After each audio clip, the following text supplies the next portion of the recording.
Assalamualaikum warahmatullahi wabarakatuh. Para pemirsa MTV dimanapun Anda berada, berjumpa lagi bersama saya Muhammad Ibrahim Adin. Kali ini dalam program Aula Dialog. PPKM darurat dimunculkan sejak 3 Juli lalu demi menekan lonjakan kasus COVID-19 yang meningkat setiap harinya. Untuk sementara waktu, pelaksanaan PPKM darurat ini akan mempengaruhi psikologi massa, terutama sektor ekonomi yang bisa berdampak terhadap penurunan jumlah pendapatan. Namun kita tetap harus fokus dan komitmen untuk terus mendukung upaya pemerintah dalam memutus penyebaran dan menekan laju kasus COVID-19 melalui penerapan protokol kesehatan.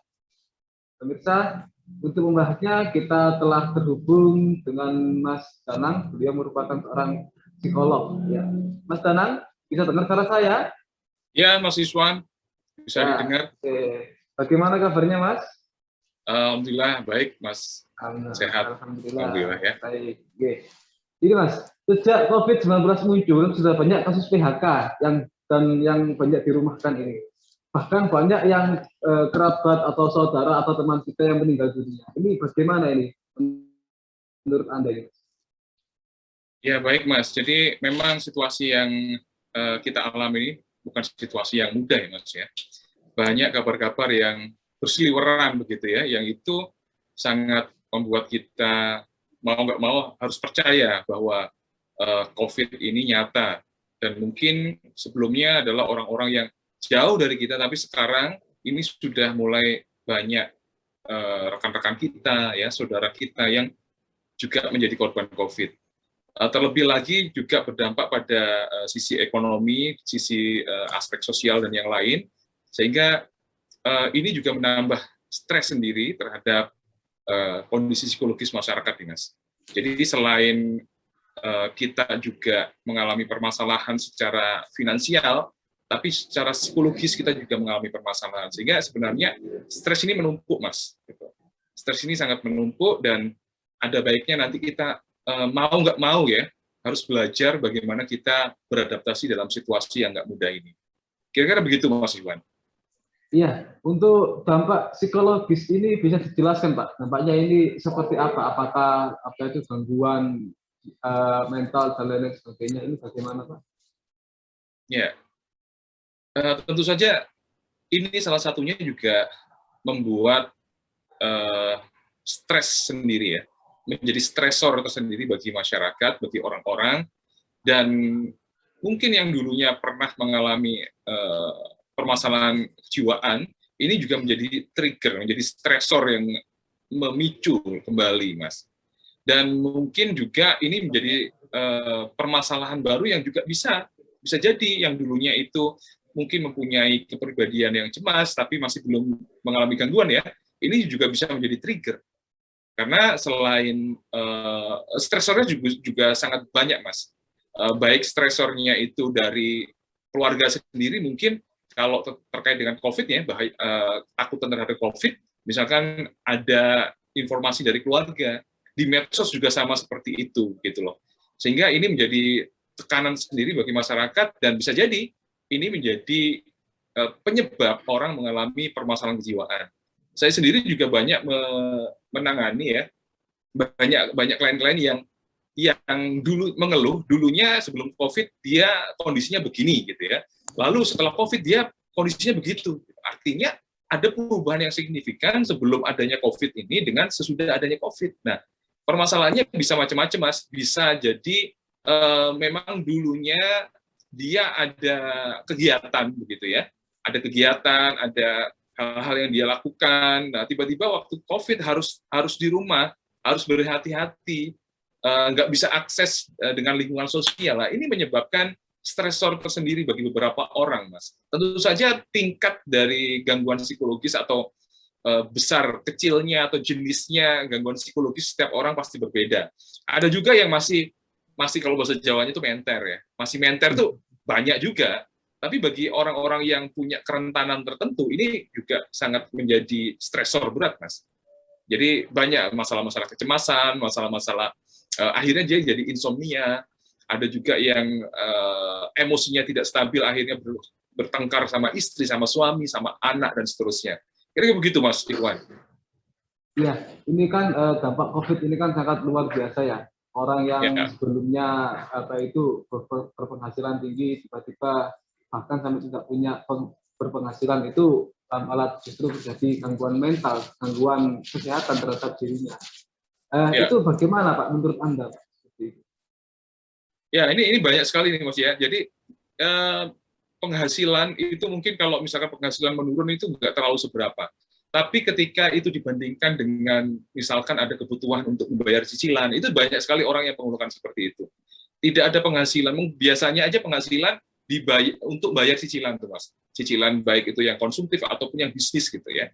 Jadi untuk rumah, untuk sepeda motor, untuk mobil, ataupun untuk cicilan bisnis. Nah, setiap bulan itu seperti itu gitu. Tiba-tiba ada perubahan yang signifikan di masalah pemasukan. Tentu saja ini membuat stres sendiri. Klien nggak ada atau pembeli juga nggak ada ya. Sedangkan cicilan tetap jalan. Nah, ini juga banyak ini dialami orang-orang, ini jadi stresor tersendiri. Artinya mereka itu juga sangat tertekan ketika kebutuhan itu tinggi, tapi mencari penghasilan juga nggak punya jalan keluar gitu. Ini kalau mereka nggak punya nggak punya jalan keluar, maka ini akan menjadi apa ya? Akan menjadi stres yang sangat luar biasa besar bagi mereka. Tentu saja banyak ini Mas orang yang terdampak secara finansial dan mengakibatkan dampak ke psikologis. Nah, kira-kira begitu Mas. Ya, lalu apa Pak tips supaya mengatasi rasa asa ini setelah kita seumpama ya kita bisa bayar cicilan sepeda motor, tiba-tiba dengan penghasilan yang menurun drastis, kita tidak bisa membayar itu, akhirnya kacau balau kehidupan kita. Itu bagaimana tips untuk menghadapi yang seperti itu? Ya, memang tipsnya menghadapi itu solusinya adalah menghadapi itu tadi. Jadi tipsnya adalah menghadapi. Ini adalah suatu realitas yang memang tidak kita harus tanggulangi hanya dengan psikis saja, secara mental saja, tapi memang harus ada problem solving-nya. Jadi ketika kita dihadapkan pada situasi seperti ini, yang harus kita kedepankan ada prioritas, Mas. Jadi prioritas kita itu yang seperti apa? Kalau memang nggak kuat bayar cicilan mobilnya, ya dijual aja mobilnya, gitu. Atau ditukar, ya benar, ditukar ke mobil yang lebih jelek nanti biar lunas, gitu. Karena kalau enggak, kan kita harus memprediksi ini sampai kapan. Kalau masih belum jelas juga, kan kita harus hitung-hitungan, matematik kan. Jadi ada banyak orang itu Mas, yang mungkin dia akhirnya pinjam di pinjol, gitu, pinjaman online. Gitu. 1 juta, 2 juta untuk kebutuhan sehari-hari. Tapi ketika saya melihat lagi, HP-nya masih ada loh. HP-nya masih bagus. Sepeda motornya masih ada kok. Gitu. Jadi sebenarnya ya ini prioritas, ini COVID ini mengajarkan kita tentang istilahnya hyperreality ya. Kita benar-benar dihadapkan pada realitas yang tajam gitu ya. Kita harus benar-benar nyentuh bumi. Yang sebelumnya mungkin bayarannya 5 juta gitu ya. Pinjemnya bisa 4 juta gitu. Nah, semakin tinggi bayarnya, semakin tinggi juga pinjamannya gitu ya. Sekarang nggak bisa begitu. Gitu. Kita harus benar-benar melihat, kita hitung-hitungan matematik sederhana saja. Prioritasnya apa nih? Dan kita bertahan sampai kapan gitu. Sehingga menurut saya yang lebih penting adalah prioritas kebutuhan-kebutuhan pokok. Untuk masalah gengsi, untuk masalah secondary need itu mungkin kita mesti prioritaskan ke berapa. Itu kira-kira Mas Ikhwan. Ya. Terus gini Pak, ini kan semenjak COVID-19 ini kan mulai ada pembatasan sosial ya. Sebelumnya kalau kita ingin refreshkan badan, biasanya kita pergi ke pantai, pergi ke mall. Ini kan sekarang kan sudah tidak bisa lagi. Ini bagaimana tanggapan Anda? Terus bagaimana kalau seumpama kita tidak bisa pergi ke ingin ke pantai tapi tidak bisa karena hanya pantai itu solusi kita untuk merefreshkan badan. Gimana Pak? Ya, jadi ini lagi-lagi saya bilang bahwa ini kenyataannya, kita nggak sendiri, semua orang juga mengalami itu, sehingga kita kembali lagi, kita harus mencari istilahnya dalam psikologi itu coping. Coping itu cara mengatasi masalah yang memang harus kita temukan selain itu. Kalau biasanya kita stres, kita ke pantai, kita stres, kita ke mall gitu ya. Tapi sekarang kita nggak bisa begitu lagi. Nah, kita harus ngapain nih? Makanya kita harus melihat diri sendiri lebih dalam lagi. Selama ini kenapa ya aku kok ke mall dan itu bisa rilis, bisa enak. Oh ternyata di situ aku belanja mengeluarkan uang gitu ya. Apakah itu setelah itu menyelesaikan masalah? Ternyata enggak juga. Ke pantai, apakah itu menyelesaikan masalah? Ternyata enggak juga. Oh, ternyata aku bisa lebih rilis ketika aku memahami masalah dan seterusnya. Ya, memang refreshing, rekreasi itu penting, Mas. Tapi tidak harus selalu kaku tujuan kita, target kita, cara kita nggak harus selalu kaku. Ya, mungkin di halaman bisa bermain sama anak, misalkan kita bikin sesuatu, misalkan di halaman rumah saya aja, di depan ini tadinya ada taman, ada pohon-pohon, saya papras gitu ya, saya semen di bawah, akhirnya itu bisa buat kita berjemur di situ, kita bermain sama anak di situ, bikin bikin kolam karet di situ sama anak-anak dan seterusnya. Jadi menurut saya yakinlah ini nggak akan selamanya, tapi kita nggak tahu ini sampai kapan, sehingga kita mesti resilient, kita mesti tahan banting untuk menghadapi itu semuanya. Kita nggak sendiri kok, banyak orang yang seperti kita gitu. Kira-kira begitu sih, Mas. Apa ada cara Pak untuk mengatasi kebosanan di rumah? Kita kan dituntut untuk selalu ada di rumah, jangan kemana-mana. Tapi kalau di rumah saja bosan, kita main HP juga, kita mainan HP juga bosan. Mungkin ada solusi? Ya, nah kembali lagi tuh Mas ya, bosan itu kan adanya di pikiran gitu. Bosan itu adanya di hati. Berarti yang harus kita lakukan adalah manajemen hati ini. Nah, di rumah kan nggak cuma di rumah aja Mas, tapi kita bisa melakukan sesuatu, kita bisa beraktivitas dan seterusnya. Tapi kan banyak orang bilang gini, di rumah itu nggak nyaman, sama istriku nggak nyaman, sama anak itu anak nakal dan seterusnya. Nah, ini momen bagi kita untuk memperbaiki Mas dari dalam, memperbaiki hubungan kita, melihat secara nyata kualitas hubungan kita sama anak, sama istri gitu. Waktu kita sudah berinteraksi sangat mepet dengan istri, dengan anak ya, dengan suami gitu. Tapi terjadi gesekan, terjadi konflik, berarti hubungan kita selama ini nggak baik sama mereka. Mungkin nggak kelihatan karena kita ada di luar. Sekarang kita dipaksa untuk ngebleng di rumah, dipaksa ya istilahnya, untuk melihat secara nyata bagaimana sebenarnya hubungan kita sama mereka. Nah, kita bisa melakukan framing, Mas. Kita bisa melakukan memilih pikiran-pikiran yang tepat untuk menggiring persepsi kita tentang COVID ini. Misal, ya kita bebas untuk memilih, Mas, mempersepsikannya. Jadi kalau saya memilih mempersepsikannya adalah ketika saya harus di rumah, ini adalah momentum saya untuk saya berkumpul dengan keluarga, memperbaiki kualitas. Dan kita nggak tahu ya, kita nggak tahu anak-anak ini sebentar lagi mereka kan udah gede gitu loh. Jadi ini adalah momen-momen di mana saya harus benar-benar bersama mereka. Gitu. Jadi kita melihat suatu sisi yang terang di situ meskipun itu kecil itu akan membantu kita. Tapi kalau kita melihat sesuatu yang nggak mengenakan terus, nah itu berarti cara pandang kita kurang fleksibel. Nah mau nggak mau kita dihadapkan pada situasi ini, Mas. Jadi menurut saya bosen itu jelas. Tapi orang kan manusia itu kan dibanding dengan hewan lain, dibanding dengan makhluk lain, kenapa dia bisa bertahan? Karena dia punya flexibility. Dia punya kemampuan fleksibilitas yang tinggi. Orang yang di Eskimo, di kutub misalkan. Kenapa dia bisa hidup di kutub gitu? Sedangkan hewan lain nggak bisa, karena kita manusia gitu. Jadi ini masalah waktu, ini masalah bagaimana kita beradaptasi dengan situasi yang sama sekali baru. Kira-kira begitu, Mas Iman. Oke, terima kasih Pak.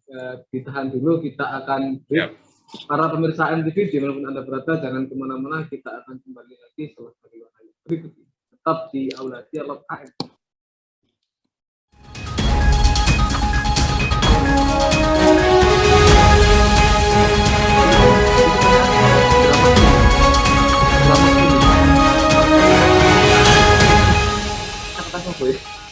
Drama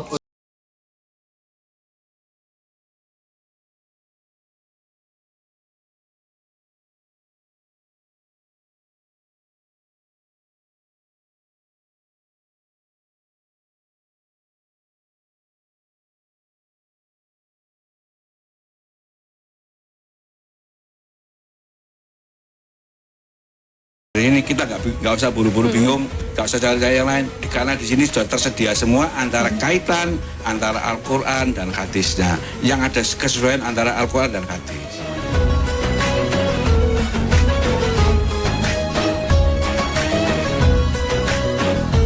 Buku ini bagus sekali. Semua permasalahan yang aku tidak ketahui ada di buku ini.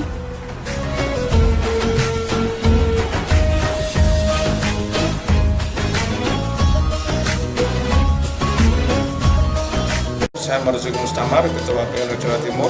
Dengan ini mengucapkan selamat mabruk atas di launchingnya Harumat.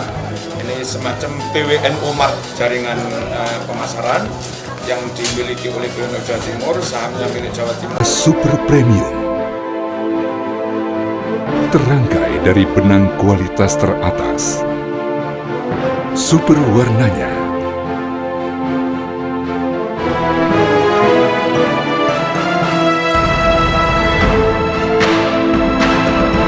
super tenunannya,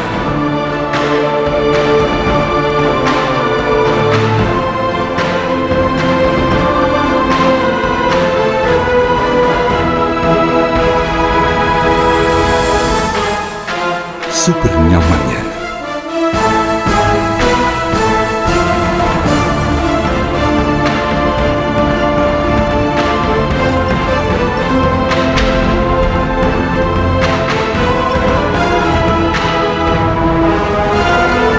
Atlas, inspiring the world by BHS Tex. Assalamualaikum warahmatullahi wabarakatuh. Duel berdarah terjadi di Probolinggo. Aksi seorang pencuri kotak amal masjid di Kabupaten Pasuruan terekam kamera CCTV. Bosan dengan kue tart yang itu saja? Mungkin Anda bisa mencoba kue tart dengan cita rasa jajanan pasar. Sampai jumpa besok di jam yang sama dengan informasi yang berbeda.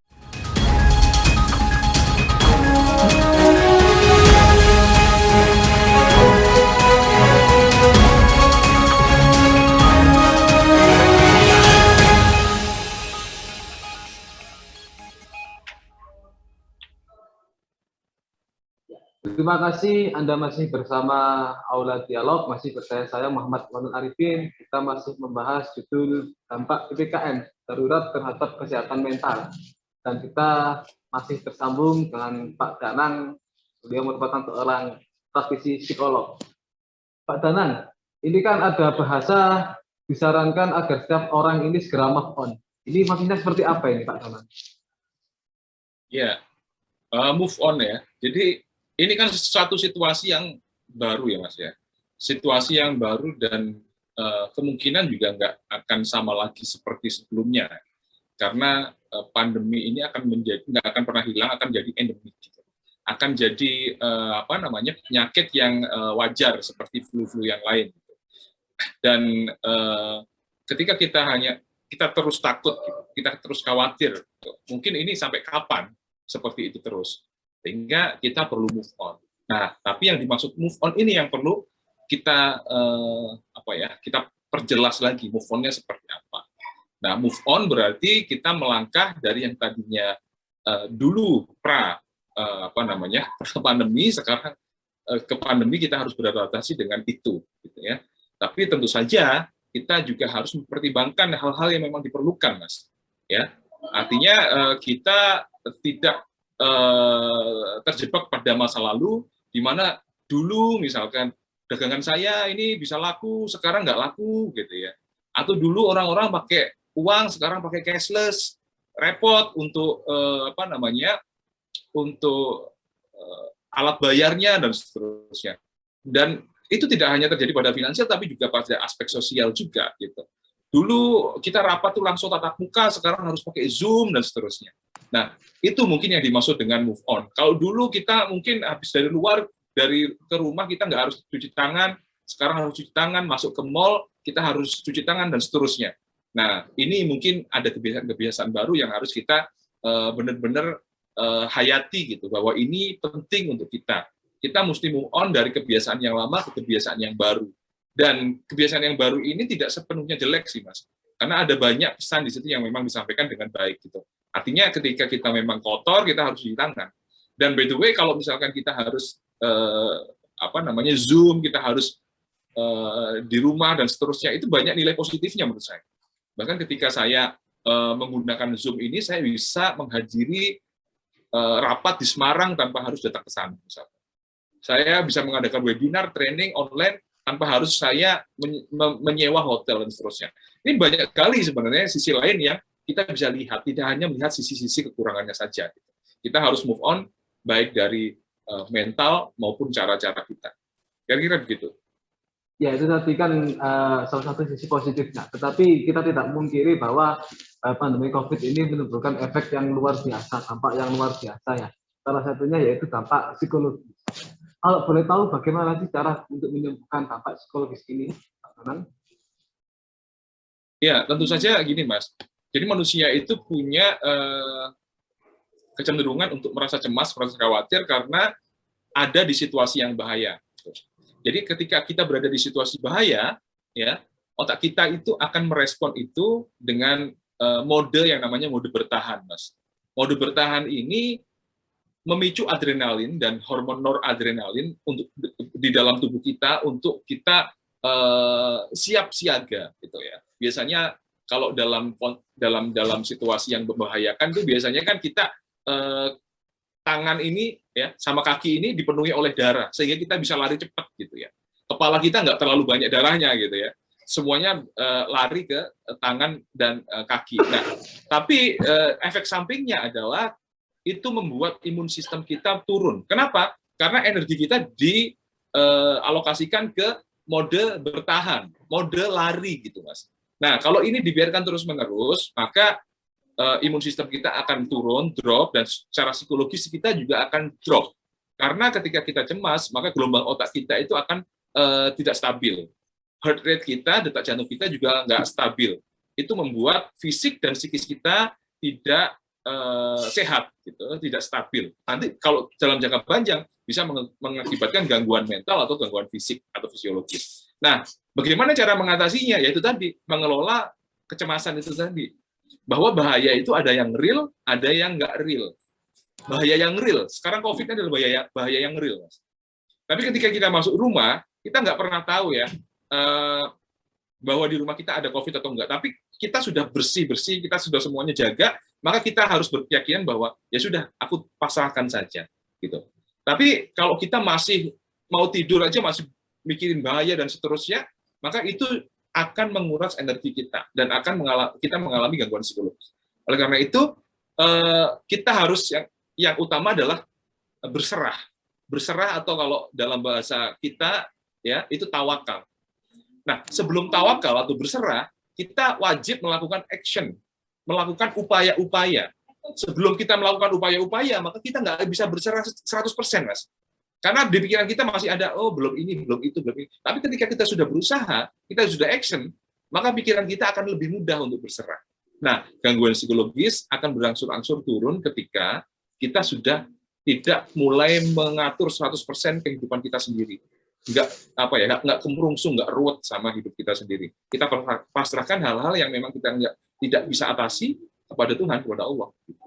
Nah, itu menurut saya, Mas, cara saat ini yang paling masuk akal ya. Karena kalau kita pikir dengan pikiran-pikiran positif, ya tidak relevan juga kadang-kadang karena bahaya itu real, bahaya itu nyata gitu. Nanti jatuhnya bisa denial. Gitu. Ya kira begitu.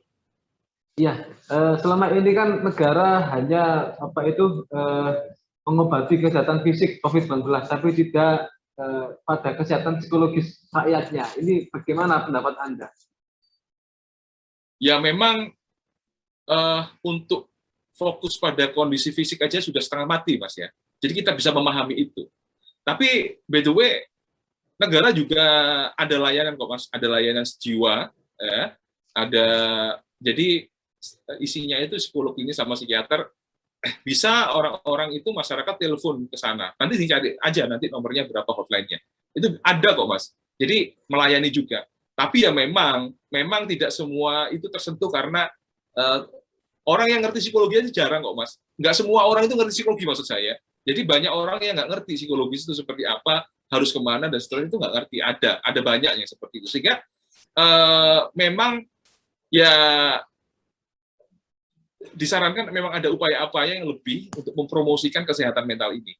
Ya, tapi mungkin sekarang yang lagi urgent adalah yang masalah kesehatan. Yang masalah kesehatan mungkin masalah ekonomi juga. Meskipun itu tidak bisa dipisahkan oleh masalah psikologis. Sehingga menurut saya, siapapun yang mendengar ini harus langsung menangkap bahwa kita harus aware, kita harus sadar bahwa kesehatan psikologis itu penting. Nanti bagaimana cara mendapatkan layanan-layanan itu? Ya, kita langsung browsing aja di sekitar kita ada layanan psikologi itu di mana. Kalau nggak ada, bisa nanti ke Sejiwa gitu. Ada kok Mas. Jadi nanti bisa nanti mendapatkan layanan itu secara gratis gitu. Jadi menurut saya kita kalau kita tanggung jawabnya pribadi, kita nggak usah terlalu menyalahkan pemerintah, karena untuk masalah kesehatan aja, kesehatan fisikanya ini setengah mati, pemerintah sedang berusaha. Gitu kira-kira begitu. Menurut Bapak ini apa yang harus dipulihkan dari para korban COVID-19 ini? Harus dilakukan ya Mas? Yang harus disembuhkan terlebih dahulu. Apa yang harus dipulihkan dari para korban COVID ini? Ya, tentu saja yang pertama, dua-duanya harus dipulihkan, Mas. Artinya, kesehatan fisik ini sangat penting juga untuk dipulihkan. Artinya, ada batas-batas di mana ada porsi tertentu di mana psikis mempengaruhi fisik, memang ada. Tapi ada juga yang memang fisik itu murni nggak dipengaruhi psikis. Artinya, kita harus memang berobat secara medis. Harus berobat secara medis. Nah, sebagai ikhtiarnya, bentuk untuk mendukungnya, kita juga perbaiki psikis. Karena psikis ini akan menghambat atau memperlancar proses kesembuhan. Itu yang perlu digarisbawahi. Bahwa psikis ini bisa menghambat proses penyembuhan atau memperlancar, mengkali lipatkan proses penyembuhan itu. Sehingga menurut saya, mana yang harus digarap dulu? Menurut saya dua-duanya. Dua-duanya. Tapi jangan hanya psikis saja, tapi juga harus medis. Tidak hanya medis saja, tapi juga harus psikis. Gitu. Itu yang harus diperbaiki, Mas. Dikelola. Gitu. Ya gitu Mas. Ya, jadi dua-duanya Pak ya. Dua-duanya. Ya. Metode apa yang paling cocok untuk memulihkan mereka? Mungkin Bapak bisa memberikan gambaran? Ya, gini Mas, untuk proses gini. Ketika kita stres, maka kita ada di kondisi yang seperti saya jelaskan tadi, kita kondisi yang bertahan, kondisi survival, dan itu akan menghambat imun. Nah, agar tubuh kita tidak berada di mode survival, tapi berada di mode pertumbuhan, ya, maka kita harus banyak mengakses perasaan cinta, perasaan kasih, perasaan syukur. Ini penting nih. Mungkin masa sih itu kan cuman untuk nenangkan hati. Enggak, ini ada penelitiannya. Jadi perasaan-perasaan itu ketika diproduksi, ada hormon-hormon yang bisa menyembuhkan di situ. Dan juga kita ini mode tubuhnya itu tidak berada di jalur kalau kita sebut istilahnya HPA ya, hipotalamus, pituitari, adrenal gitu. Enggak di situ jalurnya. Tapi jalurnya kita lebih rileks, lebih santai gitu. Yang itu akan membuat jantung kita lebih baik, membuat nafas kita lebih baik, membuat otak kita itu lebih slow, dan hormon-hormon penyembuhan itu akan terproduksi dengan sangat-sangat baik. Ada hormon-hormon, ada sel-sel yang semakin mudah untuk beregenerasi. Nah, itu ternyata memang ilmiah, Mas. Nggak cuman, itu kan cuma nenangin hati aja. Enggak. Jadi, bagaimana caranya untuk mengakses cinta ini? Ya, mulai melihat kehidupan ini dari sudut pandang yang bisa kita syukuri, yang bisa kita nikmati. Lalu perhatikan orang-orang yang mencintai kita, bukan orang-orang yang membenci kita terus gitu. Mulai jangan salahkan pemerintah terus-terusan deh, gitu. Ya, oke, aku jadi korbannya, enggak begitu juga. Ada yang bisa kamu fokuskan nih, fokusnya apa? Gitu. Kalau itu enggak berguna, ayo fokus yang lebih positif. Kan ini untuk penyembuhan. Nah, ketika kita ubah fokusnya, Mas, maka ada stimulasi perasaan yang juga berubah di situ. Dan ketika kita tekankan di situ, lalu kita berbesar perasaan itu, maka lama-lama kita akan terbiasa mengakses perasaan itu, dan itu nanti perasaannya akan menyembuhkan, Mas. Dan ini sudah banyak penelitiannya. Sudah banyak penelitiannya di jurnal internasional. Oke. Pak, dampak psikologis akibat pandemi COVID-19 ini kan diperkirakan akan bertahan lama. Ini mengapa kok demikian? Ya, kalau dampak psikologis ini bertahan lama atau tidak, ya, menurut saya ini sangat kasuistik ya, karena setiap orang itu punya kemampuan resiliensi itu yang berbeda-beda. Daya tahannya terhadap stresor juga sangat berbeda-beda. Bahkan banyak juga yang sekarang mulai menikmati kondisi kondisi dia harus online, dia harus cashless dan seterusnya, Mas. Banyak yang malah menikmati itu gitu. Jadi kalau dikatakan bahwa ini akan terus-terusan seperti itu, ya mungkin untuk beberapa orang iya, tapi untuk orang yang lain mungkin juga enggak gitu. Jadi ini kita nggak boleh mengeneralisasi. Tapi yes, memang akan ada perubahan-perubahan yang memang kita alami. Tapi kembali lagi, Mas, setiap orang itu punya kemampuan untuk resilient yang berbeda-beda. Misalkan kalau kita bilang ya, mungkin kita menyangka kalau semua orang yang ada di bencana alam, ya semua orang yang ada di bencana alam itu mengalami post traumatic stress disorder atau trauma. Tapi ternyata ketika kita ke sana, mereka dalam 1 bulan itu sudah pulih loh, Mas. Yang mengalami PTSD hanya beberapa. Jadi sebenarnya manusia itu punya kemampuan untuk beradaptasi, untuk membangkit, itu luar biasa. Ya mungkin kita terkejut ya, ketika keluarganya sudah nggak ada, dia tinggal sendirian, atau sama keluarganya hanya beberapa, hartanya sudah hilang di daerah-daerah bencana itu. Tapi ternyata 1 bulan, 2 bulan mereka sudah bangkit, gitu loh. Kita mungkin merasa wah ini nggak kuat dan sebagainya, tapi mereka itu banyak yang kuat. Sehingga saya optimis untuk kita kalau kita mau melihat sesuatu yang baik di sini, melihat sesuatu yang bisa mencerahkan kita, insya Allah kita akan bangkit. Saya nggak percaya ketika kita akan terpuruk seperti itu terus, enggak. Saya percaya kita akan bangkit. Ya. Oke, menarik sekali. Jangan kemana-mana para pemirsa AMTV dimanapun Anda berada, kita akan kembali setelah pariwara yang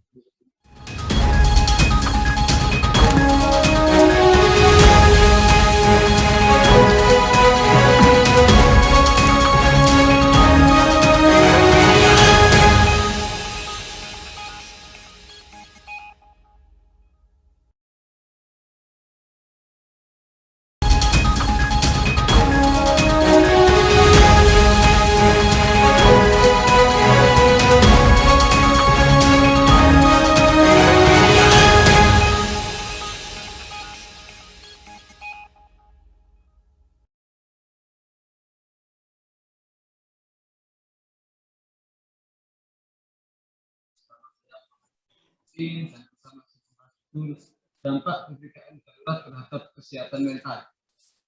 Dan kita masih tersambung melalui via Zoom dengan Bapak Danang Kusnoro dan seorang psikolog.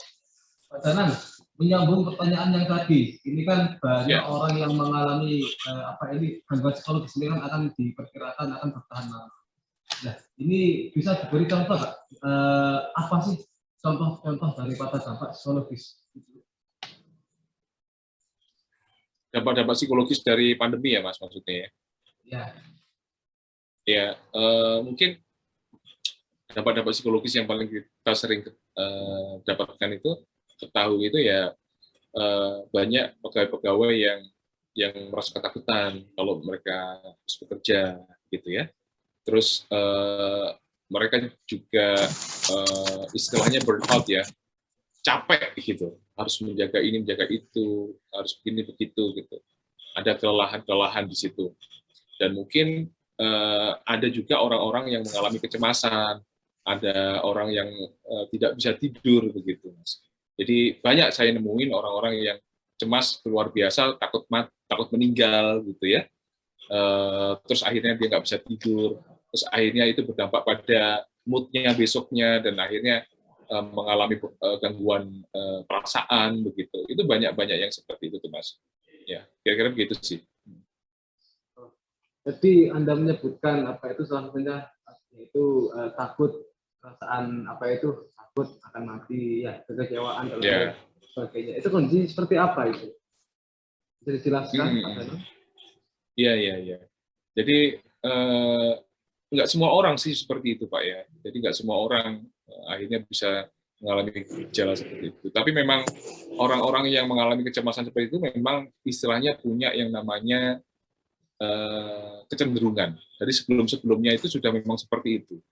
Tapi karena nggak ada bahaya yang sebegitu besarnya, itu nggak istilahnya nggak muncul gitu loh. Tapi sekarang ini dengan melihat situasi yang benar-benar carut-marut seperti ini, terus dia harus begini, harus begitu, menjalankan ini, menjalankan itu, gitu. Itu membuat dia akhirnya yang dulunya memang punya kecenderungan, ya cemas, ini akan semakin meningkat. Jadi misalkan nih, dia sampai rumah begitu ya, itu dia harus mandi, ya memang kita harus mandi. Tapi setelah itu, ketika dia mau ke ruang tamu itu harus disemprot gitu. Terus kalau pesen makanan misalkan itu harus dianget lagi, ya nggak apa-apa sih, itu nggak ada masalah. Yang masalah adalah di sininya. Kalau perilakunya nggak ada masalah, kita berhati-hati di aspek perilaku itu nggak apa-apa. Tapi orang ini enggak, di dalam pikirannya dia bawa gitu. Jadi dalam kehati-hatiannya itu, di dalam pikirannya itu penuh dengan kecemasan. Lama-lama kan capek tuh, Mas. Akhirnya mau tidur itu kebayang-bayang, waduh nanti kalau aku mati gimana ya, dan seterusnya. Itu lama-kelamaan pikiran-pikiran itu akan secara otomatis muter, Mas, di pikirannya. Dan semakin lama semakin jelas pikiran-pikiran itu, semakin menguasai keseluruhan dari pikirannya dia. Sehari-hari mikirin itu terus. Nah, itu salah satu contohnya. Ya, ini Pak, banyak para ahli yang bilang bahwa kita ini sedang mengalami kemunduran zaman.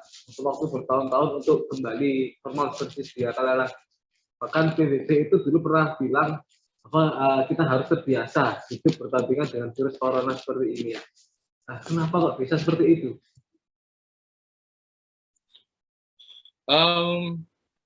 Kemunduran zaman atau seperti apa, saya nggak terlalu ini ya. Saya harus lihat apa pernyataan itu dalam konteks apa dulu ya. Tapi faktanya memang kita berada di dalam situasi yang sulit, iya. Tapi apakah zaman semakin mundur? Saya rasa enggak. Gitu. Karena banyak teknologi juga maju di sini.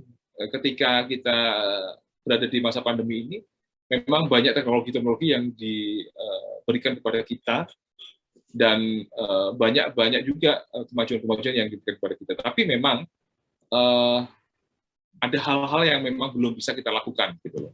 Kayak misalkan kita berinteraksi dengan orang lain, lalu semua orang bermasker, wajahnya nggak kelihatan, kita nggak bisa salaman juga, begitu. Tapi saya yakin, Mas, ini juga seperti seperti pandemi-pandemi sebelumnya, ini akan juga terlewati, begitu. Dan ketika semuanya sudah mencapai kekebalan, ya, dan kita sudah kebal dengan virus ini, maka semuanya akan kembali seperti semula. Misalkan kita nggak pakai masker lagi, ketika ada di luar misalkan, kita juga bisa salaman lagi. Tapi mungkin yang berubah adalah habit kita yang kita lebih pakai teknologi misalkan. Karena di sini kita kan dipaksa ya, dalam tanda kutip kita dipaksa untuk memakai teknologi gitu loh. Terus kita juga dipaksa untuk cashless. Saya nggak tahu tujuannya apa ya. Mungkin ada sesuatu yang lebih besar dari yang kita tahu. Tapi yang jelas kita akhirnya pakai cashless, pakai transfer, kita pakai uang digital dan seterusnya begitu. Dan ini juga nggak bisa dikatakan kemunduran zaman ya. Tapi ini adalah situasi yang memang kita harus hadapi dan kita harus terbiasa dengan ini. Artinya saya yakin suatu ketika ini akan terlewati sih, Mas. Ya, meskipun nanti perilaku kita nggak sama lagi, nggak seperti sebelumnya. Tapi ini kan diperkirakan bahwa pandemi seperti sekarang ini kan akan bertahan lama.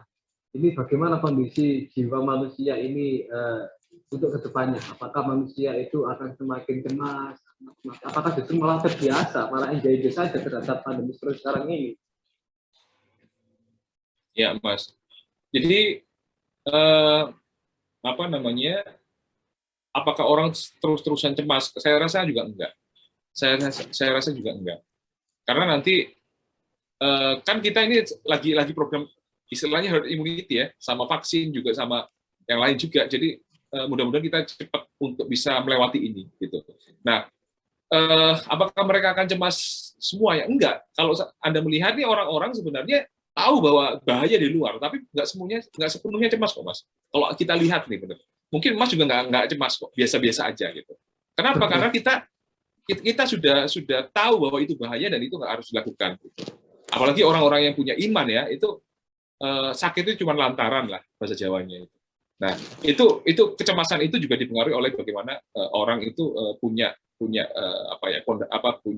kecenderungan dan juga memainkan persepsinya. Tapi yang jelas saya tetap optimis kok Mas. Dan ini nggak mudah-mudahan ini bisa kita lewati dengan baik. Nah, kalau masih cemas dan sebagainya, ya mungkin perlu datang ke psikolog gitu. Perlu datang ke psikiater untuk dibantu gitu. Kira-kira begitu sih Mas. Ya, ini kan salah satu alasan psikolog akan peneliti Bapak jangka COVID. Ya, ini kan muncul kasus putus asa, bahkan hingga bunuh diri. Ini kenapa kok bisa terjadi semacam itu? Ya, bunuh diri itu biasanya terjadi ketika orang itu merasa bahwa apa yang dilakukannya itu tidak ada jalan yang lain, sehingga dia harus menarik dirinya dari masalah itu sama sekali gitu. Nah, kenapa orang bunuh diri kan gitu ya? Kenapa orang bunuh diri? Bahwa bunuh diri ini kadang-kadang ada gejala-gejala psikologis yang lain, Mas. Misalkan dia depresi berat, misalkan. Terus impulsif itu dia nggak bisa ngempet gitu. Dia nggak bisa ngempet dorongan hatinya, sehingga ketika dia marah, ketika dia putus asa, dia langsung menggerakkan tubuhnya, menggerakkan inisiatifnya untuk melakukan sesuatu yang itu sebenarnya kemungkinan juga dia sesali ketika dia nggak lagi emosi. Gitu. Ada kecenderungan seperti itu. Yang ketiga ada juga faktor belief, Mas. Ada faktor keyakinan gitu, bahwa satu-satunya cara adalah mati. Misalkan seperti itu. Bahwa mati nanti setelah ini nggak ada perhitungan dan seterusnya. Ada juga faktor seperti itu. Misalkan kita lihat di Jepang atau di Korea misalkan. Orang itu mungkin menganggap bahwa mati itu kehormatan, gitu. Bunuh diri itu kehormatan, gitu. Ya bunuh diri aja daripada malu misalkan. Tapi kalau di agama kita kan bunuh diri masuk neraka, Mas, gitu.